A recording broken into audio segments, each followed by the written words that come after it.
સુરત પાંડેસરા વિસ્તારમાં ખાદ્ય સલામતીના નિયમોનું ઉલ્લંઘન કરવા મામલે આરોગ્ય વિભાગની ટીમે પાંડેસરાના આશાપુરી ગોવાલક વિસ્તારમાં વિશેષ કાર્યવાહી કરી હતી। આ કાર્યવાહી દરમિયાન પાણીપુરી બનાવતી અને વેચતી લગભગ 8 થી 10 દુકાનો પર દરોડા પાડવામાં આવ્યા।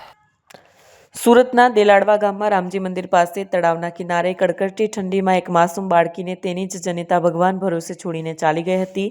જે દીકરીને જોઈને પથ્થરદિલના માણસનું હૃદય પણ પીગળી જાય તેને રામના આશરે નિરાધાર છોડી દેવામાં આવી, પરંતુ કહેવાય છે જેનું કોઈ નથી હતું તેનો ભગવાન હોય છે। આ કિસ્સામાં ભગવાન બનીને ડિંડોલી પોલીસ વહારે આવી છે। હોસ્પિટલના બીછાને પડેલી આ માસૂમ બાળકીને જ્યારે ડિંડોલી પોલીસના મહિલા સ્ટાફે જોઈ ત્યારે એક અત્યંત ભાવુક દ્રશ્ય સર્જાયું।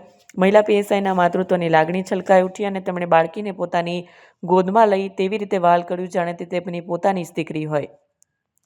આ બાળકીને ભલે જનતાએ તડછોડી દીધી છે, પરંતુ ડિંડોલી પોલીસે તેના જીવનમાં ખુશીઓના રંગ પૂરવા માટે તેનું આજ રોજ નાયબ આરોગ્ય અધિકારી સાહેબશ્રીના અધ્યક્ષમાં અમે અમારા ચીફ એસઆઈ સાહેબ તથા મારા સાથી કર્મચારીઓ સૌ થઈને સીતળપાલનગર અને ગોવાલક ખાડી વિસ્તાર પાસે ધંધો કરતા પાણીપુરી અને જેમાં ખરાબ પાણીપુરી અને ગંદા બટાકા મળી આવેલ છે, જેનો નાશ કરી અને નિયમ અનુસાર તેઓને પેનલ્ટી કરેલ છે અને નોટિસ આપવામાં આવી છે અને તે લોકોને તાકીદ કરવામાં આવે છે કે હવે પછી આવી ચીજ વસ્તુ વેચવાની નથી, નહીં તો તમારી સામે કડકમાં કડક કાયદેસરની કાર્યવાહી કરવામાં આવશે।